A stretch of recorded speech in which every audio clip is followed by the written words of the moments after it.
తాకట్లో ఉన్న మీ బంగారాన్ని విడిపించి ఆ రోజు ఆన్లైన్ రేటుకి కొంటాం. Sharma gold company. మదన్ గుప్తా గారు నమస్తే అండి. నమస్తే అమ్మా. కైలాష్ గురించి మాట్లాడుతాం కాబట్టి కొన్ని వీడియోస్ లో వాటిలో నేను విన్నాను సార్, చూశాను పర్టికులర్ గా. కైలాష్ అంటే మనం శివయ్యగా కొలుస్తాం, కొంతమంది ఏమో అది ఏలియన్స్ ఉండే ప్లేస్ అని, లేదు లేదు అది ఒక పిరమిడ్ అని, కొంతమంది ఇలా రకరకాలుగా ఎవరి మాట వాళ్ళు, ఎవరి వాదన వాళ్ళు వినిపిస్తూ వస్తున్నారు. అసలు అక్కడ ఏముంది అనేది ఒక పెద్ద క్వశ్చన్. పిరమిడా నిజంగా, లేకపోతే మహాశివుడే అక్కడ కొలువై ఉన్నాడా, అదొక కైలాస పర్వతంగా చూడాలా, లేకుంటే అక్కడ ఏలియన్స్ ఉంటాయా, ఏంటి? బౌద్ధులు దాన్ని భక్తిగా కొలుస్తారు, అవును. జైనులు భక్తిగా కొలుస్తారు, ఉమ్, వైష్ణవులు భక్తిగా కొలుస్తారు, ఉమ్, శైవులు భక్తిగా కొలుస్తారు.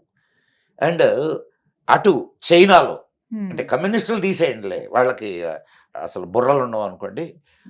మామూలుగా ఆ, చైనా వాళ్ళు దాన్ని భక్తి భావంతో చూస్తారు. ఉమ్, ఉమ్, ఇందరికీ అది ఒక శ్రద్ధా కేంద్రం, ఉమ్, రైట్? ఇప్పుడు మనం ఏలియన్ అని ఎందుకు అనుకుంటున్నారు? అక్కడ ఏలియన్స్ ఉంటాయని ఎందుకు అనుకుంటున్నారు? ఉమ్, ఏలియన్స్ చాలా చోట్ల కనిపిస్తుంటాయి, చాలా చాలా చోట్ల కనిపించినట్టుగా మనకు కొన్ని కొన్ని కథనాలు మనం చూసాం, కథనాలు ఇవి విన్నాం. విన్నాం. ఉమ్, అక్కడ ఇప్పుడు స్వయంగా ఎక్కినటువంటి ఒక పర్వతారోహకుడు ఉమ్, వాడిచ్చినటువంటి స్టేట్మెంట్ ఏంటి? ఉమ్, ఇక్కడ వయస్సు పెరుగుతున్నది, పెరుగుతోంది, తొందరగా ముసలి వాళ్ళు అవుపోతున్నారు, ముసలితనం వచ్చేస్తుంది. వచ్చేస్తుంది అని చెప్పి చెప్పాడు. అంటే ఏంటి? అక్కడ ఒక ఎనర్జీ ఉన్నది. ఉమ్, ఆ ఎనర్జీ టైంని నీకు ఉమ్, ఇచ్చేస్తున్నది. ఉమ్, అర్థమవుతుందా నీకు? అర్థమైంది. త్వరగా ఆ, ఏజ్ అయిపోతుంది. ఏజ్ అయిపోతుంది అని. సో అక్కడున్న ఎనర్జీని నువ్వు ఉమ్, ఆ, ఆరాధిస్తున్నావు. ఉమ్, శివుడు దేనికి స్వరూపం? ఇది కాస్మిక్ ఎనర్జీ, శక్తికే కదా. శక్తి మరి ఇప్పుడు ఆ శక్తిని నువ్వు ఆ రూపంలో కొలుస్తున్నావు. ఉమ్, నువ్వు దాన్ని ఒక శక్తి స్వరూపంగా తీసుకో. అక్కడ నువ్వు అక్కడ వెళ్ళినప్పుడు ఆ ఆ కాస్మిక్ ఎనర్జీ ఏదైతే ఉందో దాన్ని నీలోకి తీసుకోవడానికి ప్రయత్నం చేయి. ఉమ్, ఇది ముఖ్యంగాని ఉమ్, అక్కడ ఏముందో నీకు ఎవరికి తెలియదు. నాకు నువ్వు నన్ను ప్రశ్నిస్తే నేను ఏమన్నా ఇప్పుడు ఇక్కడ నేను కళ్ళు మూసుకొని కూర్చొని హాస్టల్ ట్రావెల్ చేసి ఆడకెళ్ళి ఇక్కడ ఏముందని అంత చెప్పలేదు. శక్తి నాకు లేదు కదా తల్లి. ఉమ్. సో మన ఇప్పుడు బట్ మీకేమనిపించింది? మీరు విన్నారా ఇలా రకరకాలుగా ఉన్నాయమ్మా, చెప్తున్నారు? చాలా దాని మీద చాలా కథనాలు ఉన్నాయి. ఎన్ని కథనాలు ఉన్నా ఏమైనా అది ఒక శక్తి కేంద్రం. శక్తి కేంద్రాన్ని ఇప్పుడు నువ్వు ఒక దేవాలయానికి వెళ్ళావమ్మా, అది శక్తి కేంద్రమే. అక్కడ నీకు కాస్మిక్ ఎనర్జీని రిసీవ్ చేసుకోవడమే, అవునా కదా? పాజిటివ్ ఎనర్జీని నువ్వు రిసీవ్ చేసుకోవడమే. ఇది కూడా అటువంటి ప్రదేశమే. వీటన్నిటికంటే ఎక్కువ ఎనర్జీ అక్కడ ఒకే చోట ఇదై ఉన్నది. దానికి రీజన్ ఏంటి, అది చెప్పగలవా? అక్కడే అంత ఎనర్జీ ఉండడానికి ఈ భూమండలంలో ఎక్కడా లేనంత శక్తి కైలాస పర్వతం దగ్గరే ఎందుకుంది? అది సెంటర్ ఆఫ్ ద మీన్ భూమికి సెంటర్ అని అంటారు దాన్ని. బహుశా దానికి సంబంధించినటువంటి సైంటిఫిక్ పరిశోధనలు ఇప్పటిదాకా ఏమీ జరగలేదమ్మా. ప్రయత్నించిన వాళ్ళు కూడా సాహసమేనా అది? వచ్చారు కాబట్టి చేయలేకపోయారు. దాని గురించిన పూర్తి సమాచారం అయితే అంటే సైంటిఫిక్ ఇది అయితే మాత్రం ప్రస్తుతం దాకా లేదు. ఏదో తక్కిన వాళ్ళు ఇప్పుడు అది పిరమిడ్ అని, లేకపోతే మానవ నిర్మితం అని కొందరు చెప్తుంటారు. సరే, ఇవి కొన్ని మనం విని మన నమ్మకం ప్రకారం మనం నమస్కారం చేసుకొని ఓం నమ శివాయ అనుకోవడం పోతా ఉంటుంది. కంటిన్యూషన్. అంటే మాలాంటి వాళ్ళకి ఇప్పుడు వచ్చిన ఈ సినిమాల ద్వారా ఈ జనరేషన్ వాళ్ళకి ఎక్కువగా తెలిసింది ఏంటంటే కల్కి ఈ సినిమాలో ఈ శంబల గురించి చెప్పారండి. నిజంగా కైలాస పర్వతానికి దగ్గరలో శంబల ఉందని, ఇలా ఇప్పటికీ ఇప్పుడు ఆ ప్లేస్ ఉంది, నెక్స్ట్ అంతా అక్కడ ఉండబోతోంది, ఆ సినిమాలో చూపించినట్టే జరుగుతుంది మాక్సిమం అన్నట్టు అన్నారు, నిజమా? అమ్మాయి ఇప్పుడు ఒక సినిమా అమ్మ అది. సినిమాలో అనేక రకాలుగా చూపిస్తుంటారు. ఇప్పుడు ఉందా అండి అసలు? ఒక ఫ్యూజన్, ఒక ఇప్పుడు శంబాల అని ఒక ప్రదేశం ఉంది అనేది ఒక మన పురాణ కథనం. ఎందులో రాసింది సార్ శంబాల? నీకు దీంట్లో మన కల్కి పురాణంలో ఉంది. కల్కి పురాణంలో ఉంది. అక్కడే కల్కి పుడతాడు అనేది, విష్ణు యశస్సు అనే ఆయనకు పుడతాడు అనేది. సరే, అయితే ఇంకొక కథనం కూడా ఉంది. ఇప్పుడు యూపీలో గొడవలు జరుగుతున్నాయి కదా, సంబాల్ అని. ఇప్పుడు యూపీలో గొడవలు జరుగుతున్నాయి. యూపీలో సంబాల్ అని ఉంది, అది కూడా కల్కి ప్రదేశం అని. కల్కి టెంపుల్ ని నాశనం చేసి అక్కడ మసీదు కట్టారని ఇప్పుడు ఆ గొడవలు అయ్యాయి అక్కడ. సో అయితే నేను చదువుకున్న నా దీని ప్రకారం అటువంటి ప్రదేశం ఒకటి ఉన్నది అక్కడ, కానీ అది మానవ నేత్రాలకు కనిపించేటటువంటిది మాత్రం కాదు. కనపడదు. అది ఇట్స్ ఎ హైడెడ్ ప్లేస్. అక్కడ ఏజ్లెస్ గా ఉండేటటువంటి వాళ్ళు అనేక మంది అక్కడ, అంటే ఋషులు తపస్సు చేస్తూ ఉంటారు. వాళ్ళకి ఇప్పుడు ఉంది అంటే, కానీ మనకు మాత్రం కనిపించదు. మనం అక్కడికి చేరుకోవాలంటే యుగాంతం అవ్వాల్సి అంటారా? యుగాంతం కాదు, అక్కడికి వెళ్ళే వాళ్ళు ఉన్నారు కానీ వాళ్ళు చెప్పరు. వెళ్ళేవాళ్ళు ఉన్నారు, వెళ్ళి వచ్చిన వాళ్ళు ఉన్నారు. కొన్ని సంఘటనలు ఉన్నాయి. కాశీలో ఒక స్వామీజీ, అంటే ఆయన అక్కడ ఒక టెక్నిక్ ని నేర్చుకొని వచ్చాడు. ఇది సూర్యశక్తిని నీకు మెటీరియల్ గా మార్చడం. ఆయన లైఫ్ లో అది నేర్చుకొని వచ్చాడు. అట్లా ఉన్నారు కొంతమంది. మేము వెళ్ళొచ్చామని చెప్తున్నారు, కానీ ఇప్పుడు నేను వెళ్ళొచ్చానమ్మా, నేను వెళ్ళొచ్చాను. మీరు అది చెప్తే మేము నమ్మాలి కదా అనేది ఒక పాయింట్ సార్. ఇప్పుడు ఇక్కడ హైదరాబాద్ లో ఉండేవాళ్ళు కూడా కొంతమంది చెప్తున్నారు నేను అక్కడికి వెళ్ళొచ్చాను అని. ఓం నమః శివాయ. శంబాల ఉంది. అయితే కలియుగం గురించి పాయింట్ వచ్చినప్పుడు అండి, మరికొద్ది రోజుల్లో లేదా మరి కొన్ని సంవత్సరాల్లో యుగాంతం అవుతుందండి. 12 నుంచి చూసుకుంటే 2012 ఇక మాక్సిమం అంతా అయిపోతుందని. ఆ తర్వాత మళ్ళీ నీకు అంటే నీ వయసు ఎంతో నాకు తెలియదు, ఆడపిల్లల వయసు అడగకూడదు అంటారు. అడగకూడదు సార్. మగవాడి సంపాదన ఆడపిల్ల వయసు అడగకూడదు అంటారు. డాక్టర్ వేదవ్యాస అని ఉండేవారు, ఐఏఎస్ ఆఫీసర్. ఆయన రిటైర్డ్. ఆయన 2000కే ప్రపంచం అంతమైపోతుంది. 2000 అయిపోయింది. తర్వాత మీకు జ్ఞాపకం ఉందో లేదో, నువ్వు అప్పటికి పుట్టావో లేదో తెలియదు నాకు, స్కైలాబ్ పడుతుందని అని చెప్పి అంతమైపోతుంది అని కోళ్ళు కోసుకున్నారు, మందు తాగేవాళ్ళు మందు తాగారు, ఇంకా జల్సాలు చేసుకున్నారు, పోతారని గట్టిగా నమ్మారు.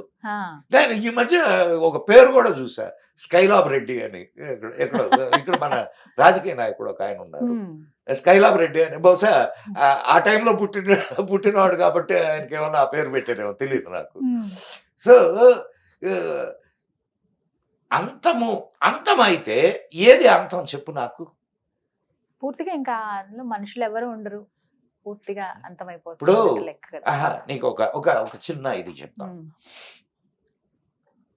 కృతయుగం పోయింది, ద్వాపరం వచ్చింది. ద్వాపరం త్రేత ద్వాపర కలియుగం. కృతయుగం పోయింది, తర్వాత త్రేతాయుగం వచ్చింది. త్రేతాయుగంలో రాముడు, అవునా? ఆ తర్వాత మనుషులు ఉన్నారా లేదా? ఉన్నారు. అక్కడి నుంచి మహాభారతం జరిగింది, అదే ద్వాపరం తర్వాత మనుషులు ఉన్నారా లేదా? మనం ఉన్నాం కదా. సో కలియుగం తర్వాత మనుషులు ఉంటారని ఎందుకు అనుకుంటున్నావు? మరి యుగాంతం అంటే దేనికి అంత? యుగాంతము అంటే ఒక పీరియడ్ అయిపోయి ఇంకొక పీరియడ్ వస్తుంది. అంతే తప్ప ఏదో పెద్ద యుద్ధం జరిగి క్రాష్ అయిపోయి భూమంతా ఇలా అవి ఇప్పటికి అతలాకుతలం. చాలా జరిగినాయి. ఉమ్, అవి ఇప్పటికి చాలా జరిగినాయి. ఉమ్. దాని గురించి అసలు ఆలోచన ఎందుకు? పోతే అందరం పోతాం. అవునా కదమ్మా? ఉమ్, దాని గురించి భయపడాల్సిన ఇది ఆలోచించాల్సిన ఇది ఏం లేదు. ఉమ్, యుగాంతము అంటే యుగాంతము ఇప్పుడు యుగము అనేది ఒక పీరియడ్ అమ్మా. ఒక పీరియడ్. అవునా కదా? అవును, ఈ అలా పీరియడ్ చేస్తాం. దాటి ఈ పీరియడ్ లోకి వస్తున్నారు. చేంజ్. దానికి మొత్తం నాశనం అయిపోద్ది మొత్తం. సో ఫస్ట్ భయపడ్డం మానేయాలి. ఎందుకంటే నేను చూపించే సినిమాలు అవి కూడా అది ఏవైతే చూస్తున్నామో వాటిలో కూడా యుగాంతం అంటే అక్కడికి అది కంప్లీట్ గా స్మాష్ ఎట్లా అయిపోతుంది అని.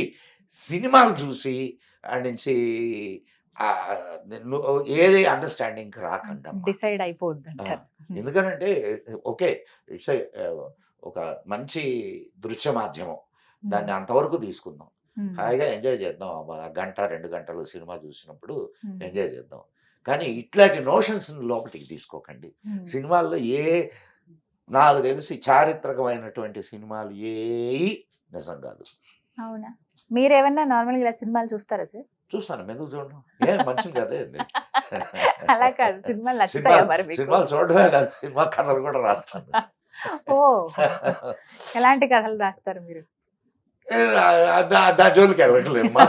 అవునా? మామూలుగా అలా మీకు నచ్చిన సినిమా ఏదన్నా ఉందా? అంటే ఏ టైప్ ఆఫ్ మూవీస్ మీరు ఇష్టపడతారు? అంటే ఇప్పుడు అమ్మాయి కల్కి కూడా నేను ఇష్టపడ్డానమ్మా. అవునా? వాడు చెప్పిన విధానం ఏదైతే ఉందో ఉమ్, చాలా గొప్పగా చెప్పాడు. ఉమ్, అత్తారింటికి దారేది అనేది ఒకటి వచ్చింది కదా, ఉమ్. అది కూడా బాగుంది. నచ్చిందా అండ్ మీకు? ఇంకొకటి ఏంటి అలవైకుంఠపురం, అలవైకుంఠపురం. అది కూడా బాగుంది. త్రివిక్రమ్ గారి సినిమాలు ఇష్టం మీకు? అట్లా కూడా ఏం లేదు, నాకు తెలియదు వాళ్ళ దాన్ని ఎవరు తీశారో కూడా మీరు తెలియదు. చెప్పిన 2 సినిమాలు డైరెక్టర్ ఆయనే.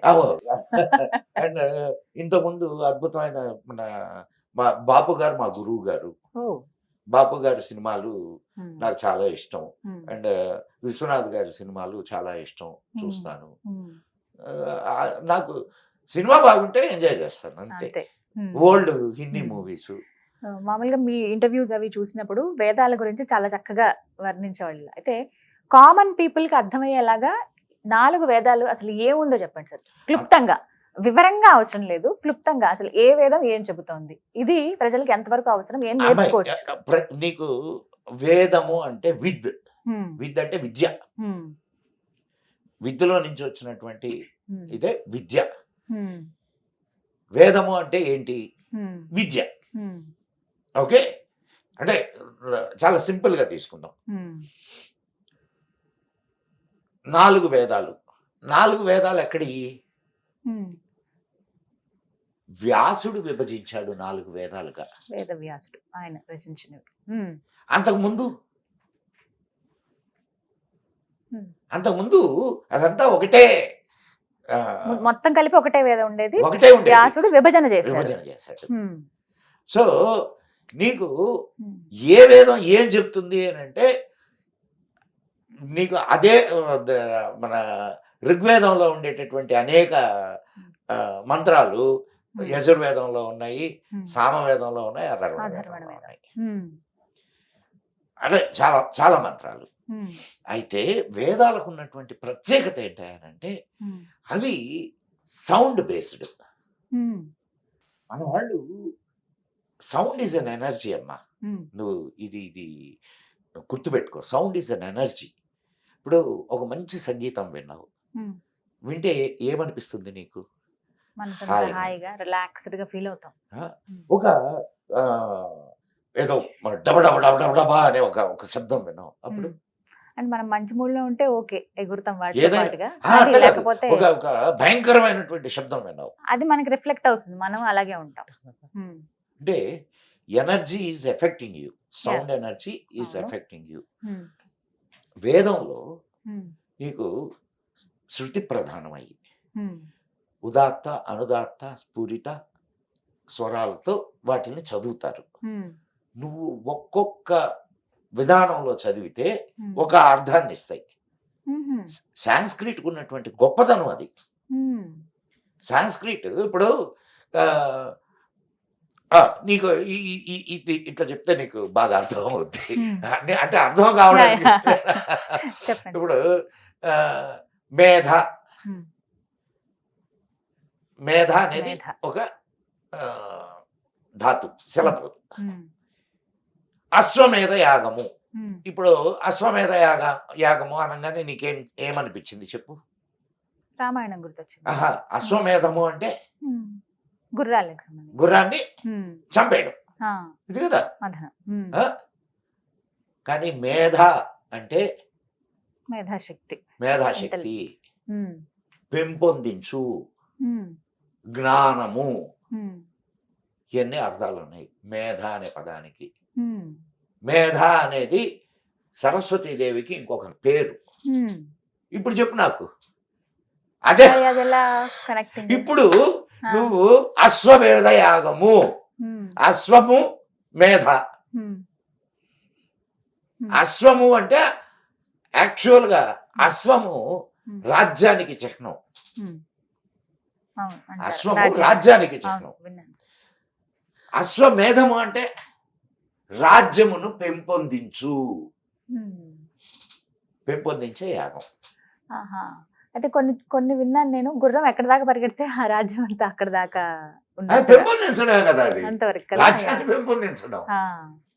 సో ఇప్పుడు నీకు అది క్లారిటీ వచ్చిందా? అట్లా వేదాలకు సంబంధించినంత వరకు, వేదాలకి ఇప్పుడు దాకా ఎవ్వరు భాష్యం రాయల.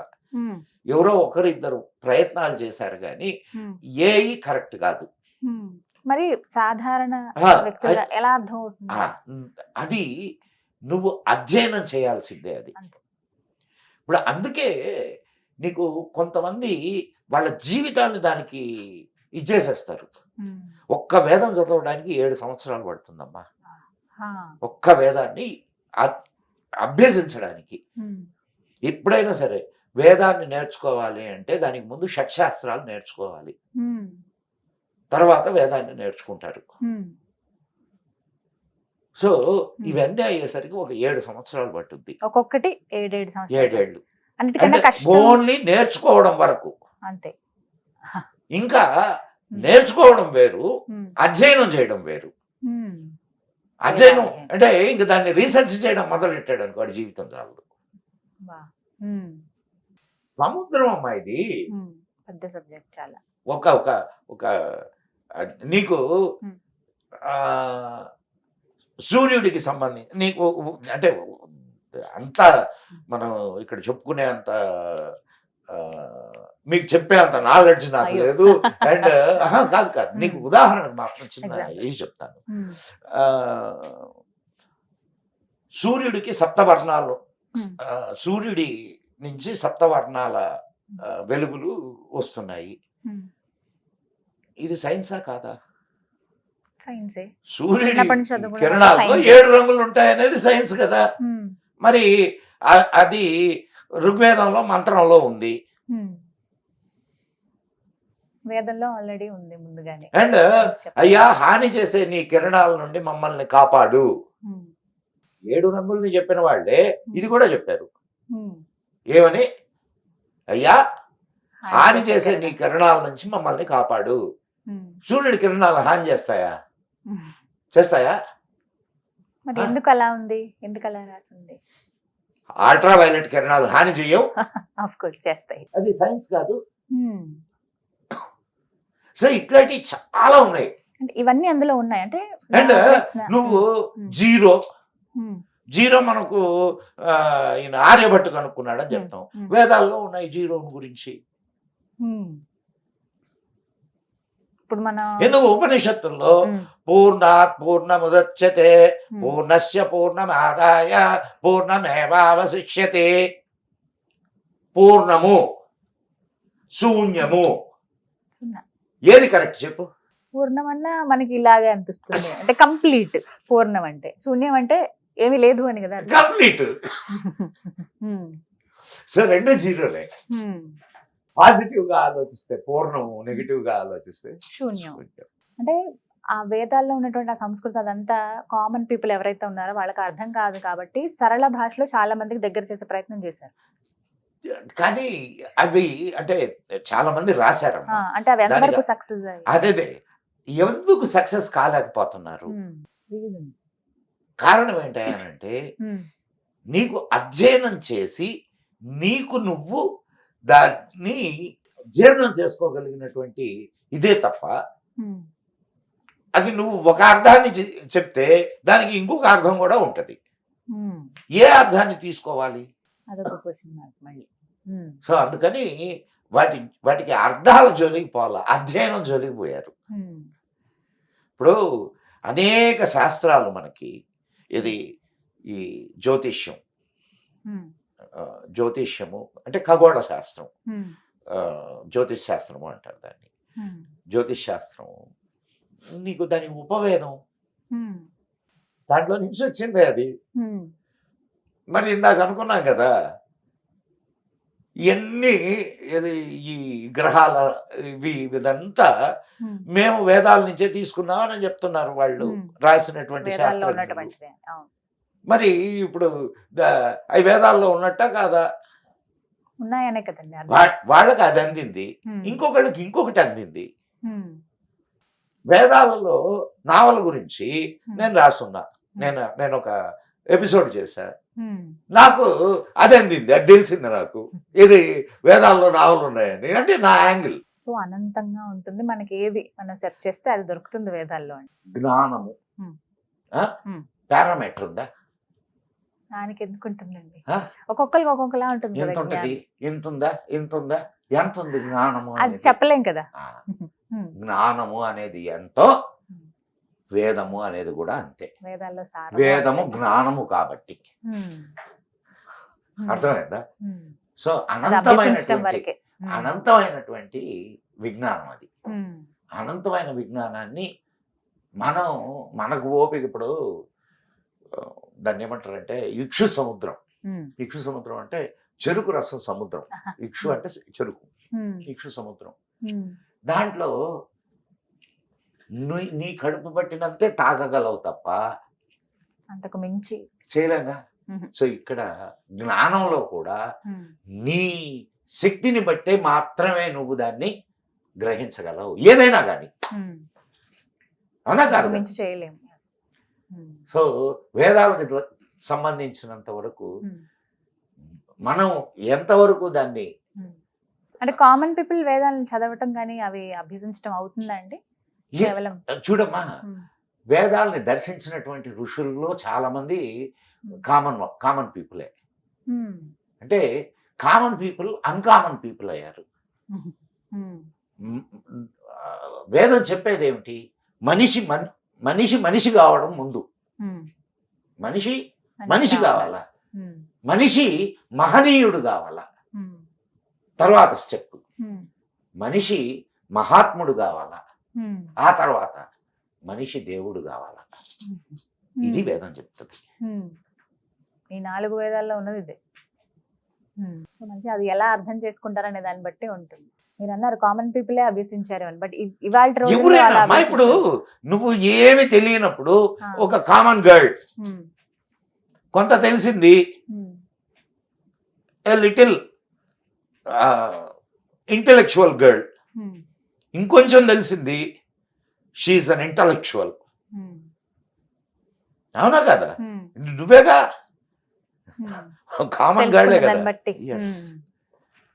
సో ఇలా ఉంటుంది అనమాట. బట్ ఇంకా పూర్తిగా మాట్లాడదాం వీటి గురించి ముందు ఎపిసోడ్స్ లో. అసలు ఏంటి, ఏ వేదం ఏం చెబుతోంది, ఎందుకు మనం అది చదవాలని కానీ, ఎందుకు అభ్యసించాలి, దాని ద్వారా ఏం నేర్చుకోవచ్చు అని చాలా చక్కగా చెప్పారు sir. Thank you so much for your time. నమస్కారం. ఓం నమః శివాయ.